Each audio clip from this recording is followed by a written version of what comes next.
मी अंजली खंडोबा कोळेकर सांगली जिल्ह्यातील कवठेमंकाळ तालुक्यातील आरेवाडी गावची रहिवासी असून भारतीय इतिहास प्रबोधिनी मंचतर्फे आयोजित पुण्यश्लोक अहिल्यादेवी होळकर यांच्या 300 वर्षाव्या जयंतीनिमित्त ऑनलाईन वक्तृत्व स्पर्धेत सहभागी होताना मला अतिशय आनंद होत आहे। माझ्या सादरीकरणाचा विषय आहे श्रीमती अहिल्याबाईंचा लोककल्याणकारी राज्यकारभार। मी आज तुमच्यापुढे एका तळपत्या तलवारीप्रमाणे लखलखणाऱ्या राणीची गोष्ट मांडणार आहे। मी आज तुम्हाला सूर्याप्रमाणे चमकणाऱ्या एका राणीची गोष्ट सांगणार आहे। मी तुम्हाला सांगणार आहे गोरगरिबांची माय, अनाथांची आई आणि शत्रूला यमसदनी धाडणाऱ्या पुण्यश्लोक अहिल्यादेवी होळकर यांना विनम्र अभिवादन करून मी माझ्या भाषणास सुरुवात करते।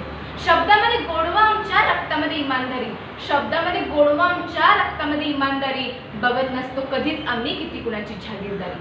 पाठीवरती अजून आमच्या देवी अहिल्याचा हात आहे, पाठीवरती अजून आमच्या देवी अहिल्याचा हात आहे। मोडेन पण वाकणार नाही अहिल्यादेवींची शिकवण आहे, मोडेन पण वाकणार नाही अहिल्यादेवींची शिकवण आहे। कोण होती अहिल्या? अहिल्या कोण होती? अरे ऐका, जिने आपल्या राज्याचं रक्षण केलं ती राजयोगिनी होती अहिल्या, जिने आपल्या धर्माचं रक्षण केलं ती धर्मयोगिनी होती अहिल्या, जिने आपल्या कर्माचं रक्षण केलं ती कर्मयोगिनी होती अहिल्या।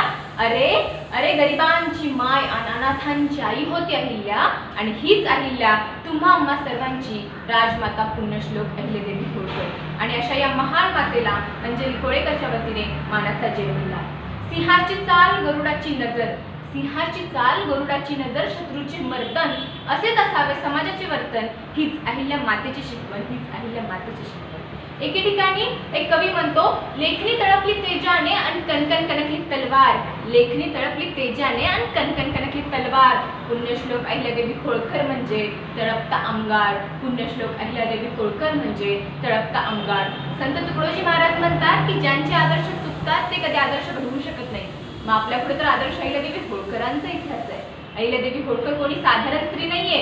अहिल्यादेवी होळकर 29 वर्ष बहुजनांचं साम्राज्य सांभाळणारी रणरागिणी आहे आणि आपण अहिल्यादेवी होळकरांचे भक्त आहोत। एक वेळ पंढरीची वारी चुकली तरी चालेल, एक वेळ काशीची वारी चुकली तरी चालेल, पण कधीतरी इंदोरला जाऊन पहा, कधीतरी माहेश्वरी संस्थानला जाऊन पहा, पहा आपलं साम्राज्य किती मोठं आहे, पहा आपलं वैभव किती अफाट आहे। राज्यकर्ता राजाच्या पोटी राजा जन्माला येऊ शकतो, राज्यकर्ता राजाच्या पोटी राजा जन्माला येऊ शकतो, परंतु राजा बनण्यासाठी आवश्यक असणारे कर्तृत्व जन्म नाही घेऊ शकत। ते कर्तृत्व कमवण्यासाठी मनगटात बळ असावं लागतं आणि ते बळ कुठं आणि कधी वापरायचं यासाठी बुद्धी असावी लागते। तरच तो स्वकर्तृत्वान लोकाभिमुख राज्यकर्ता होऊ शकतो। याच तत्वावरती महाराष्ट्रातील चोंडीगावच्या उशीमध्ये आणि सीना नदीच्या कुशीमध्ये जन्मलेल्या अहिल्यादेवी होळकरांनी होळकर साम्राज्याची धुरा स्वतःच्या खांद्यावरती घेत इतिहासामध्ये एक आपला वेगळा ठसा उमटवला। देवत्व बहाल केल्यानंतर, देव किंवा देवी म्हटल्यानंतर कर्तृत्वाला सलाम आम्ही करतो, पण ज्यांच्या कर्तृत्वाला सलाम करून देवी ही उपाधी द्यावी लागली त्या म्हणजे अहिल्यादेवी होळकर। 31 मे अहिल्यादेवी होळकरांची जयंती।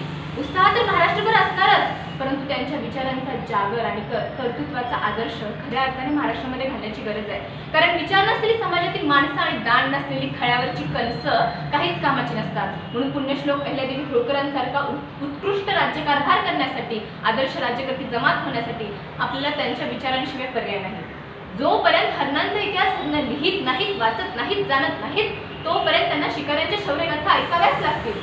ही परिस्थिती जर बदलायची असेल, वैचारिक गुलामगिरी जर बदलायची असेल तरच आपल्याला त्यांच्या इतिहासावरती दृष्टिक्षेप टाकणं महत्त्वाचं वाटतं। लाचारीचा इतिहास ज्यांचा ते स्वाभिमानानं कधी जगू शकत नाही आणि शौर्याचा इतिहास आपल्या समाजाला माहीत व्हावा म्हणून आजच्या प्रत्येकानं झटलं पाहिजे। आजपर्यंत इतिहासामध्ये बळाचा वापर करून अनेक युद्ध जिंकली गेली, परंतु बुद्धीच्या जोरावर युद्ध जिंकण्याचं काम अहिल्यादेवींनी केलं। तन मन धन अर्पून राष्ट्रसेवा करण्यामध्ये त्यांचं स्थान वरचं होतं। पंडित जवाहरलाल नेहरू यांनी त्यांच्या द डिस्कवरी ऑफ इंडिया या ग्रंथामध्ये लिहून ठेवलंय, आदर्श आणि तत्वशील राज्यकर्त्या म्हणजे अहिल्यादेवी होळकर।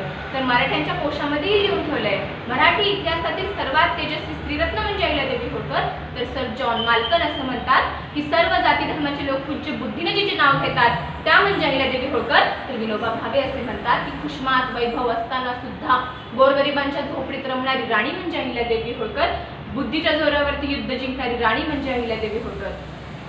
अहिल्यादेवी होळकरांनी हे साम्राज्य गुलामगिरी करून मिळवले नाही, तर मनगटाच्या जोरावर आणि तलवारीच्या पातीवर त्यांनी हे राज्य उभं केले। 5000ची फौज घेऊन इंदोरच्या रोखाने निघालेल्या राघोबादादांना अहिल्यादेवीने ठणकावून सांगितले, एक गोष्ट लक्षात ठेवा राघोबादादा, मी बाई माणूस, मी हारले तर लोक माझ्यावर हसतील, पण जर तुम्ही हारलात तर जग माणसात तुमची नाचक्की होईल, तुमचा नावलौकिक दबदबा धुळीस मिळेल. जरा आवेगाने वागा, विचार करा, मुकाट्याने मागे फिरा. अहिल्यादेवींच्या या परखड आणि संयमी नेतृत्वाने राघवदा शर्मिंदले व त्यांनी माघार घेतली. थोडक्यात अहिल्यादेवी म्हणजे एकीकडे पराक्रमाची, पुरुषार्थाची, निर्भयतेची, तर दुसरीकडे शारीरता, सभ्यता आणि शिष्टाचाराची जिवंत मूर्तिमंत प्रतिमाच होती. पुण्यश्लोक अहिल्यादेवींनी 29 वर्ष राज्यकारभार केला. त्यांच्या राज्याला सीमा होती, परंतु त्यांच्या कर्तृत्वाला, दातृत्वाला आणि अवताराला मात्र सीमा नव्हती. उत्कृष्ट राज्यकारभार कसा असावा हे त्यांनी दाखवून दिलं. कुठे राज्यामध्ये दुष्काळ पडला तर धन्य उभारली, कोणावरती अन्याय होत असेल तर त्यांना न्याय मिळवून देत असे. मऊ मेनातून तू विष्णू दास्त, मऊ मेनातून तू विष्णू दास्त, कठीण पत्रासी भेदू असे. या न्यायाने गरिबांना मदतीचा हात देत तर राज्याच्या विरोधात बिमोड करणाऱ्यांचा बिमोड करायला त्या कधीही मागे पुढे पाहत नसत. पुण्यश्लोक अहिल्यादेवींनी कधी भाषणे दिली नाहीत, प्रवचने दिली नाहीत किंवा कधी कोणते ग्रंथही वाचले नाहीत, परंतु हे जग सुखी, सुंदर व्हावं, आदर्श राज्यकारभार करावा यासाठी त्यांनी आयुष्यभर प्रयत्न केले. म्हणूनच मला म्हणावंसं वाटतं, चालण्यासाठी वाट असते, वाटेसाठी चालणं नसतं. चालण्यासाठी वाट असते, वाटेसाठी चालणं नसतं. उंच भरारी घेणाऱ्याला आभाळाचंही ओझं नसतं. कशाचंही ओझं न बाळगता अखंडितपणे बहुजनांचा हिताचा ध्यास मनामध्ये जपणाऱ्या, लोककल्याणकारी राज्यकारभार करणाऱ्या पुण्यश्लोक अहिल्यादेवी होळकर यांना मी पुनश्च एकदा विनम्र अभिवादन करते. शेवटी एवढंच म्हणावंसं वाटतं, कर्तृत्वाचा आरंभ केला अहिल्यादेवींनी, बहुजनांचा उद्धार झाला रणरागिणीच्या छायेत, सर्वस्वाचा त्याग केला रयतेच्या कल्याणासाठी. धन्य धन्य तो देश ज्या देशात पुण्यश्लोक अहिल्यादेवींचा जन्म झाला. धन्य धन्य ते लोक ज्या लोकांना पुण्यश्लोक अहिल्यादेवींचा वसा वारसा लाभला. धन्य धन्य त्रिवार धन्य ते मुस्के भाग्यवंत ज्यांना अहिल्यादेवींचं दर्शन, मार्गदर्शन घडलं. धन्यवाद.